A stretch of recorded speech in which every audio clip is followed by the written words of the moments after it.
छल, कपट, शातिर, षड्यंत्र, पर किसी और की चीज फिर भी अपनी नहीं हो सकती।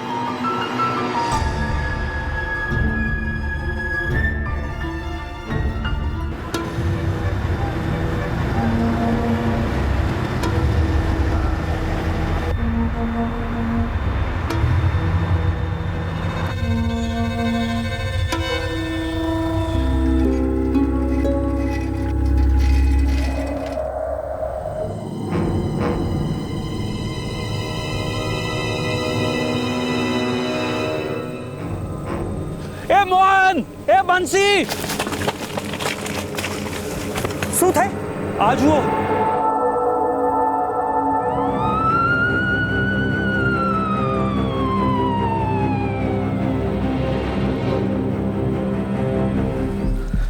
कितने बजे हुआ ये सब? मैं 4 बजे के करीब यहाँ से जा रहा था तो वो गाड़ी खड़ी हुई दिखी। मैं गाड़ी के नजदीक गया तो खून के बहुत सारे धब्बे लगे हुए थे, दरवाजा खुला हुआ था। समझ में नहीं आता क्या चक्कर है साहब। आसपास देखा, इधर नजर पड़ी तो लाश पड़ी हुई थी। सर कुछ भी नहीं मिला है। Driving licence, credit card, visiting card, कुछ भी नहीं।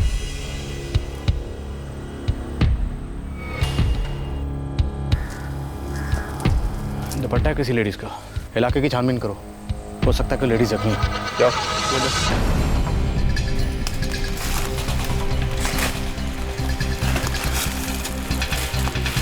गाड़ी की हालत एकदम ठीक ठाक है, एक्सीडेंट का केस तो नहीं लगता। MH027Y76 मुंबई की गाड़ी है।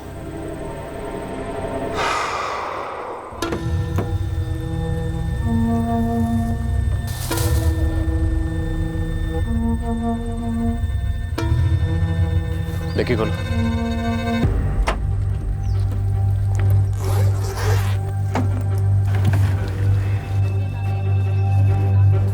सिर्फ जेंट्स के कपड़े हैं, लेडीज के नहीं।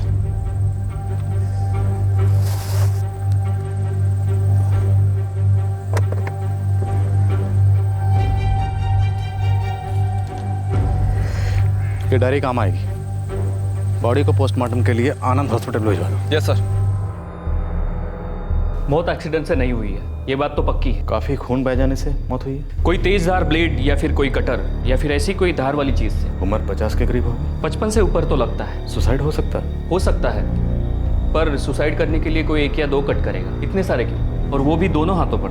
इतनी बेरहमी खुद पे मुश्किल है। बॉडी पर से सारे आइडेंटिफिकेशन गायब हैं, मतलब एक्सीडेंट तो हो नहीं सकता। हट्टा कट्टा आदमी है, सर पे बाल कम है उसके, उम्र कोई 55 के ऊपर होगी। उसकी गाड़ी का नंबर है MH027Y76। देखिए मैं पुलिस स्टेशन से बोल रहा हूँ। एक आदमी है हट्टा कट्टा, उसकी उम्र 55 के ऊपर है, सर पे बाल कम है उसके, हाइट मीडियम है। उसकी गाड़ी का नंबर है MH027Y76। सब्जियां अभी भी फ्रेश हैं, इसका मतलब ज्यादा देर पहले नहीं खरीदी गई थी। और गाड़ी में से किसी औरत का दुपट्टा मिला है, इसका मतलब उस वक्त गाड़ी में कोई औरत भी मौजूद थी। सर डायरी में A से लेकर H तक के सारे नंबर डायल करके देख चुका हूँ, लेकिन कुछ पता नहीं चला। कोई तो ऐसा नंबर होगा, होम बा। कुछ नहीं सर, ज्यादातर नंबर मुंबई के हैं, कुछ नंबर अहमदाबाद के भी हैं। हाँ लेकिन एक बात है सर, सबके सब नंबर धंधे से जुड़े हुए हैं। मेरा मतलब है ज्यादातर शेयर मार्केट से। एक काम करो, कल सुबह बाकी के नंबर भी ट्राई करो। Yes sir.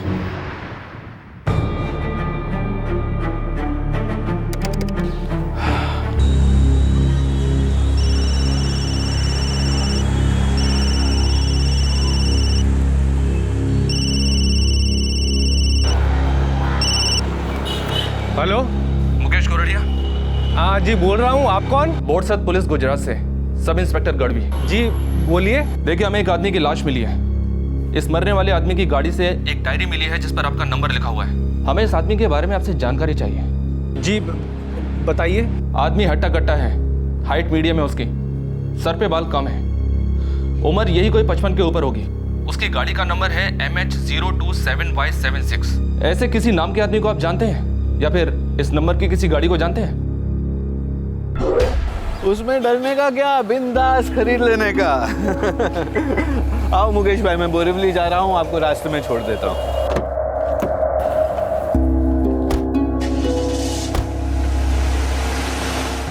सर आपने जैसा बताया उससे तो लगता है शायद वो जितेन भाई है। जितेन भाई, उनका पूरा नाम क्या है? जितेन भाई व्यास, स्टॉक ब्रोकर है। उनके घर का पता या उनके घर का नंबर है आपके पास? सर मेरे पास तो सिर्फ उनका मोबाइल नंबर है, मैं उनसे शेयर खरीदता था। ज़्यादा जान पहचान नहीं है, पर हाँ मेरे काका उनको अच्छे से जानते हैं।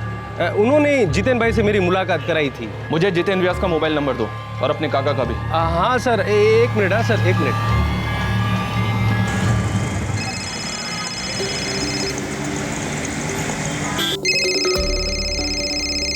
પપ્પા તમારો ફોન છે। कौन छे? हेलो, जय श्री कृष्णा। अंबालाल गोरड़िया बोल रहे हैं? हाँ जी, बोलू जू। आप कौन? मैं बोरसद पुलिस स्टेशन गुजरात से सब इंस्पेक्टर गढ़वी मुकेश गोरड़िया ने मुझे आपका नंबर दिया है। बात क्या है साहब? मुझे स्टॉक ब्रोकर जितेन व्यास के घर का पता और उसका नंबर चाहिए। हाँ, लेकिन हुआ क्या है साहब? एक लाश मिली है, उसकी पहचान करवानी है। शायद वो जितेन व्यास की हो। हे भगवान, एक मिनट होल्ड करो साहब, मैं देता हूँ।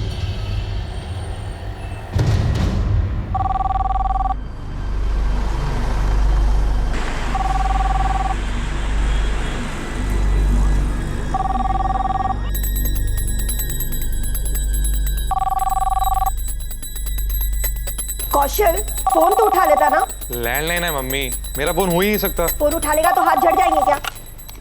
Hello, Borsad police station Gujarat से सब इंस्पेक्टर गढ़वी बोल रहा हूँ। जी बोलिए। जितेन व्यास, आप जानते हैं उनको? हाँ हाँ, मेरे पति है। MH027Y76, ये गाड़ी आपकी है? एक मिनट, MH027Y76 हमारी गाड़ी है। हाँ मम्मी, तुम भी ना। अभी रुक रुक। हेलो, जी हाँ हमारी गाड़ी है। स्विफ्ट डिजायर, व्हाइट कलर की। बताइए ना क्या बात है? देखिए, इस गाड़ी के पास हमें एक लाश मिली है, वासद गुजरात के पास में है। हो सकता है कि ये लाश आपके पति की हो। मम्मी, मम्मी, मम्मी क्या हुआ? Hello, hello, hello.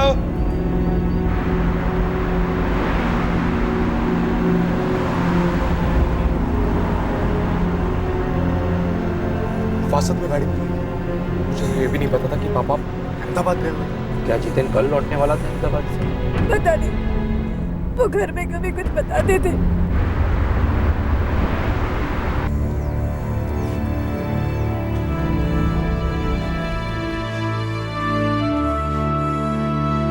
पापा, पापा, पापा, पापा।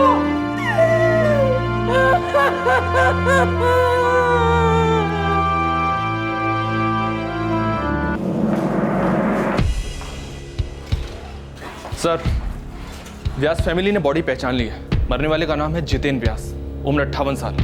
ये मुंबई में स्टॉक ब्रोकर था। 8 दिसंबर को उस दिन वो अहमदाबाद जाने के लिए निकले थे।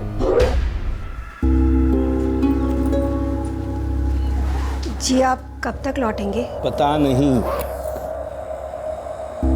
एक ही सवाल बार बार क्यों पूछती हो?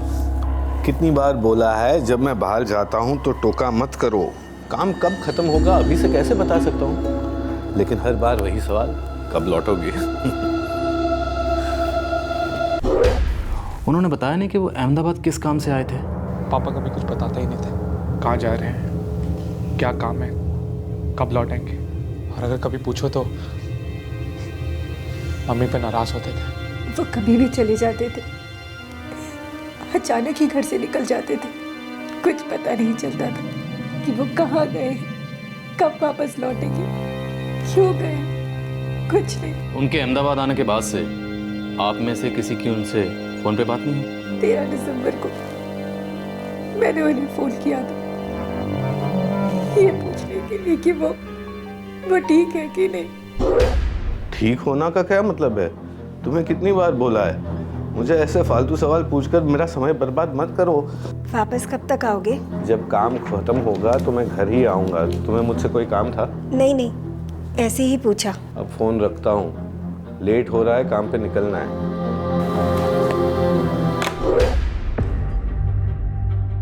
लेकिन आपके पति आपको अपने काम और अपने ट्रिप्स के बारे में बताते क्यों नहीं थे? सर, जितेन पहले से ऐसा ही था, आज़ाद मिजाज का। वो कभी भी कहीं भी अकेले ही गाड़ी लेके चल पड़ता था। कभी लोनावाला, कभी पूना, कभी अहमदाबाद। आप? मैं जितेन का चचेरा भाई हूँ, अनिल। हम लोग एक साथ ही पले बड़े हुए हैं। आपको कुछ अंदाजा है कि वो अहमदाबाद किस काम से आया होगा? सर, स्टॉक ब्रोकिंग का काम होगा। जीतन अक्सर अहमदाबाद आता जाता रहता था। वैसे हम लोग अहमदाबाद के ही है, लेकिन कई साल पहले हमारे पेरेंट्स मुंबई में आके सेटल हुए थे। जितेन अहमदाबाद में एग्जैक्टली कहाँ रहते थे? कोई पुश्तैनी घर है या किसी रिश्तेदार के वहाँ? सर, दूर के रिश्तेदार तो काफ़ी है, लेकिन मुझे नहीं लगता वो किसी रिश्तेदार के यहाँ रुका होगा। वो होटल में ही रुका था। 9 तारीख को मेरी बात हुई, तब मणिनगर में कई होटल में था वो।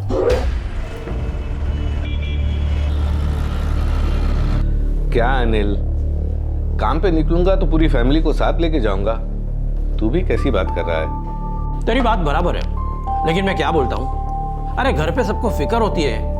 बा, नंदिनी भाभी, कौशल। कोई काम नहीं है क्या सब लोगों को? ठीक है, ये सब छोड़, मुझे ये बता तू है कहाँ? मणिनगर में रुका हूँ। सबको बोल चिंता ना करे, काम खत्म होते घर ही आऊंगा। अरे ये तो सब जानते हैं तू घर वापस आ जाएगा, लेकिन सुन, अब तू 25-26 साल का लड़का नहीं है कि मन किया कि गाड़ी लेके निकल पड़ा। और समझ, अब बेटा जवान हो गया है, तू भी 60 में 2 साल कम का ही है। अनिल, अपना ख्याल रखना आता है मुझे। अब डर डर के जीने का क्या फायदा? 60 हो या 16, जो भी करने का बिंदास करने का। अपनी लाइफ को स्टॉक मार्केट से कम नहीं है, बिंदास दांव खेलने का। किसी औरत या लड़की का चक्कर? ये दुपट्टा हमें उनकी कार में मिला है। उस दिन उनके साथ कोई औरत भी थी। नहीं सर, जितेन जैसा भी था वो लफड़ेबाज नहीं था।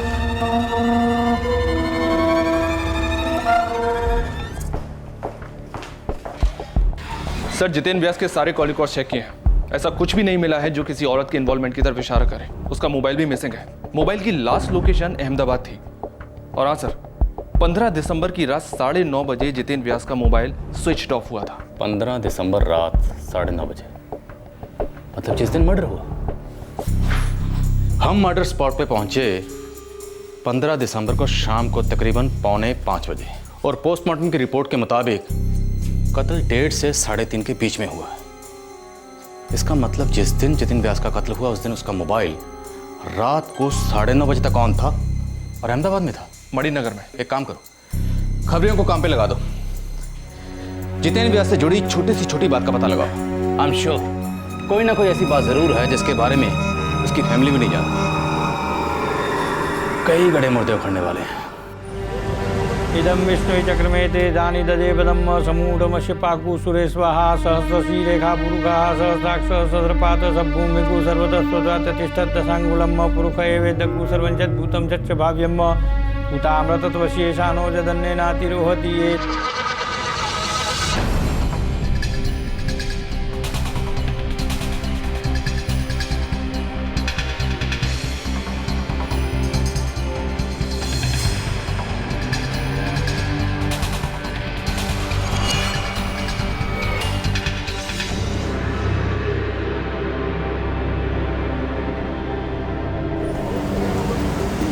सर, धंधे में दुश्मनी का कोई एंगल नहीं लगता है। ऐसा कोई भी नहीं मिला जितने जितेन व्यास के बारे में बुरा कहा। हाँ साहब, जो भी सुना अच्छा ही सुना। यहाँ तक कि लोग कहते हैं कि बड़े दिल वाला था, दिल खोल कर मदद करता है। साहब, मुंबई में एक कॉलेज है जहाँ पर स्टूडेंट्स को वो स्कॉलरशिप भी इनाम में देता था। लेकिन वो अहमदाबाद किसी ऐसे चक्कर में आता जाता था जिसकी खबर किसी को नहीं थी, यहाँ तक कि उसकी फैमिली को भी नहीं। मतलब वो सबसे छुपा के कोई ना कोई काम जरूर कर रहा था। वो कॉलेज मुंबई में कहाँ पर है जहाँ पे वो स्कॉलरशिप देता था? मलाड में बता रहे हैं। मुंबई पुलिस को इन्फॉर्म कर दो। कल हम तहकीकात के लिए आ रहे हैं।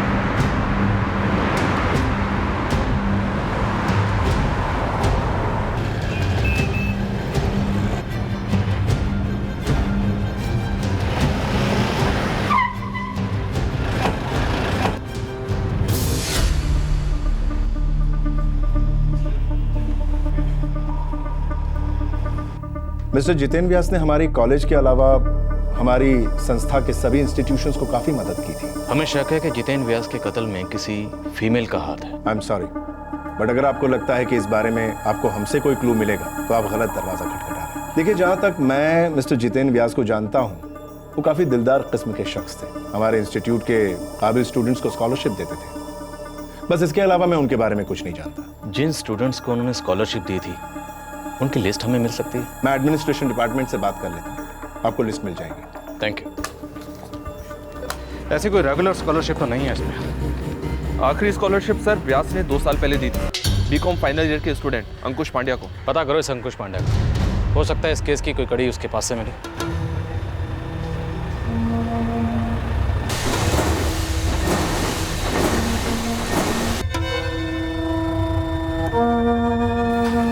साहब कुछ पुलिस वाले हैं, आपसे मिलना।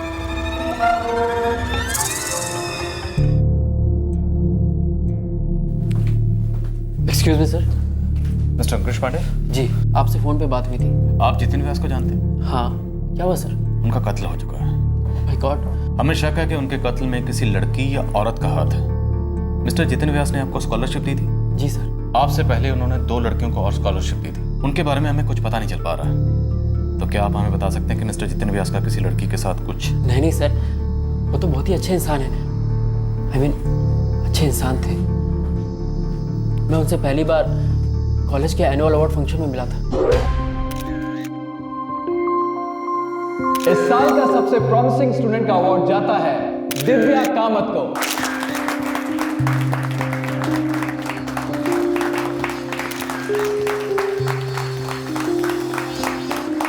और सेकेंड ईयर स्टूडेंट्स में बेस्ट स्टूडेंट का अवार्ड जाता है अंकुश पांड्या को।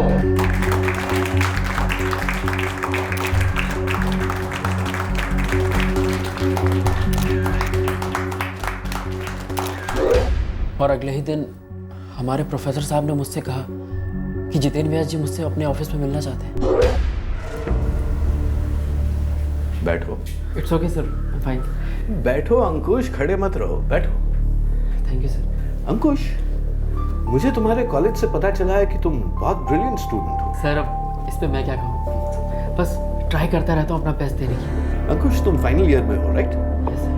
मैं चाहता हूं कि इस साल भी तुम अपना बेस्ट दो और अपने करियर में बहुत आगे बढ़ो। इसलिए मैं तुम्हें स्कॉलरशिप ऑफर कर रहा हूं। इस साल की तुम्हारी कॉलेज फीस, हॉस्टल फीस, इन सब की जिम्मेदारी मेरी। Sir thank you sir, thank you so much sir. You are welcome my boy. Thank you mister Ankush. जरूरत पड़ी तो हम आपसे फिर बात करेंगे।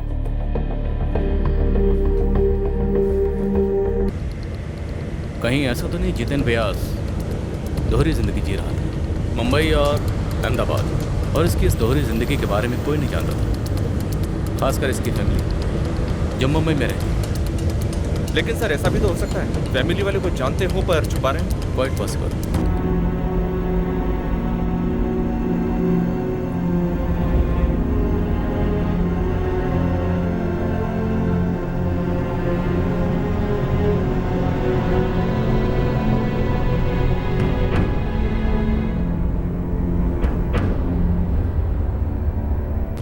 अहमदाबाद रेगुलर आना जाना था। क्यों जाता था, कहाँ रुकता था, कोई नहीं जानता, पर हम पता लगा लेंगे। मणिनगर। जितेन व्यास ने अपने भाई अनिल व्यास को फ़ोन करके बताया था कि वो मणिनगर के किसी होटल में रुका हुआ है। मणिनगर का एक एक होटल छान मारो। हम श्योर कि मणिनगर के होटल से हमें कोई ना कोई सुराग जरूर मिलेगा। Yes sir.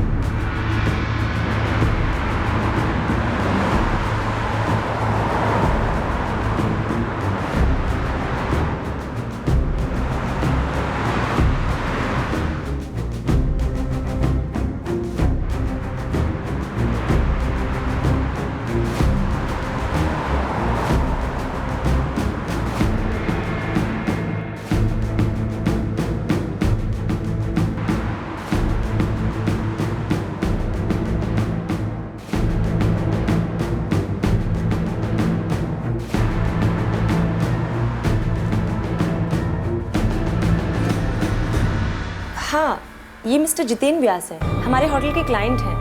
हमारे मैनेजर ने अच्छे से जानते हैं। मैनेजर से बात करनी है। हाँ सर, जितेन भाई हमारे रेगुलर क्लाइंट थे। 2 साल से रेगुलर यहाँ आ रहे हैं सर। अब उनकी मौत के बारे में सुनकर हमें शक है कि उनका कत्ल किसी औरत ने किया है। आपने इस होटल में उनके साथ किसी औरत को देखा है? हाँ सर, एक औरत थी तो सर मेरे को पक्का याद है 15 दिसंबर को जब उन्होंने चेकआउट किया था तब मैं उन्हें विश करने के लिए गया था। उस वक्त वो औरत थी उनके साथ में। सर जी, आई होप आपको कोई तकलीफ नहीं हुई होगी। नहीं नहीं, बिल्कुल नहीं। दोबारा सेवा का मौका जरूर दीजिएगा सर। जरूर जरूर।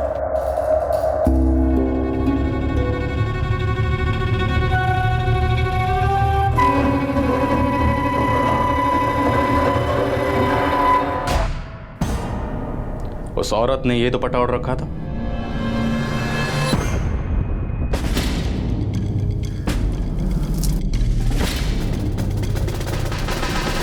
हाँ हाँ सर, यही दुपट्टा था। कौन है वो औरत? सर वो तो पता नहीं, क्या है कि क्लाइंट के पर्सनल मामलों में हम बिल्कुल नहीं पढ़ते। मुझे सीसीटीवी फुटेज देखना है। सॉरी सर, बट होटल में सीसीटीवी कैमरास नहीं लगे। वो काम चालू है ना, पर सर कुछ दिनों में लग जाएंगे। हर होटल का यही स्टैंडर्ड जवाब है।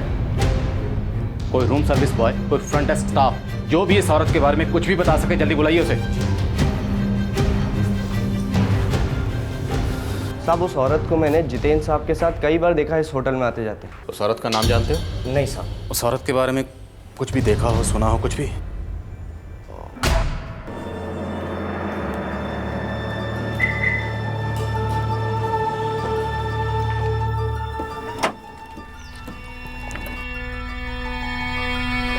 जी नहीं, आज गाड़ी मैं चलाऊंगी। ड्राइविंग बराबर से सीखा है?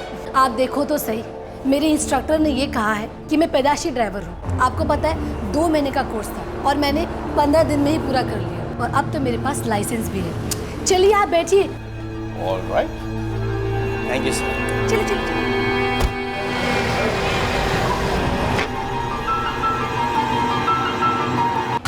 बस साहब, मैं इतना ही जानता हूँ। Thank you. 15 दिनों में ड्राइविंग सीखी है, मतलब किसी ड्राइविंग स्कूल में गई होगी। सर, अहमदाबाद के सारे ड्राइविंग स्कूल छान मारने होंगे। हमें किसी भी हालत में इस औरत तक पहुंचना ही होगा।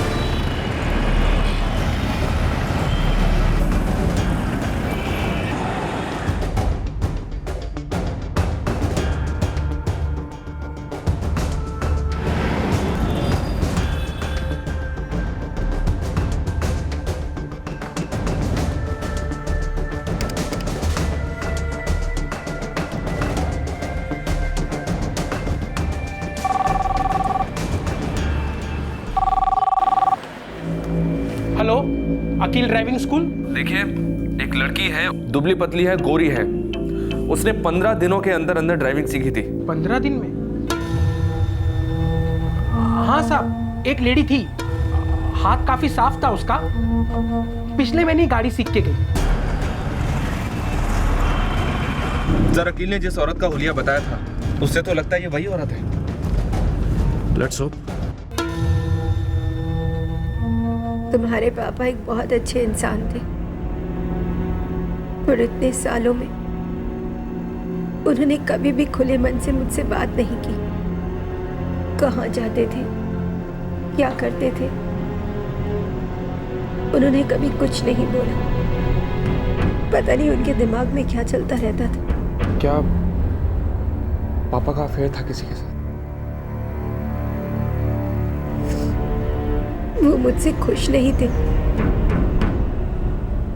पर क्यों खुश नहीं थे ये मैं कभी समझ ही नहीं पाई। उन्होंने कभी कुछ बोला ही नहीं, कभी नहीं।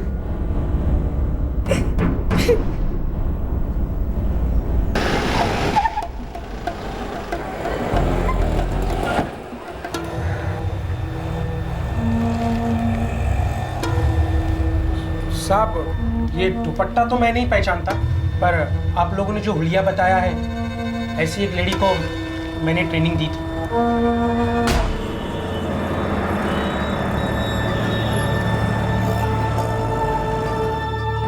कमाल है मैडम, आपका हाथ तो काफी साफ है।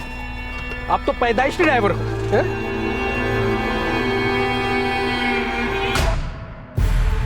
कौन थी वो औरत? सर, सपना नाम था उसका। सपना? उसका फोन नंबर और एड्रेस चाहिए। सर, वो मुझे मालूम है। तुम्हारे ड्राइविंग स्कूल से उसने गाड़ी चलानी सीखी, लाइसेंस बनवाया, तुम्हारे पास उसका पता और फोन नंबर नहीं है? वो ड्राइविंग सीखना नहीं चाहती थी। और तुमने तो फोन पर बताया था तुमने उसे गाड़ी चलानी सिखाई। सर, सब सच है, लेकिन देखिए, यहाँ जो जीवन कॉम्प्लेक्स है ना, उसके बाहर मैंने एक दिन अपने स्टूडेंट को ड्रॉप किया, तो वो अचानक आया।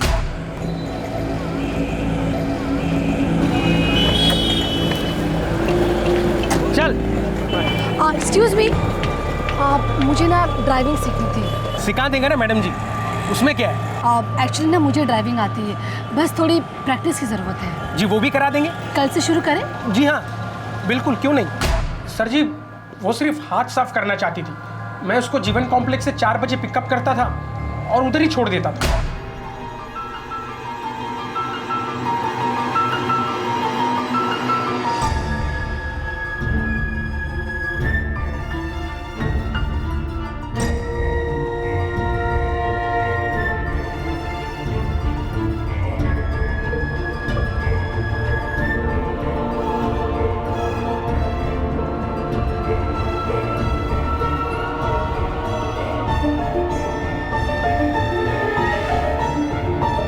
सर जी, उसको लाइसेंस नहीं बनवाना था, इसलिए मैंने उसको 15 दिन का 1500 रुपये बोला।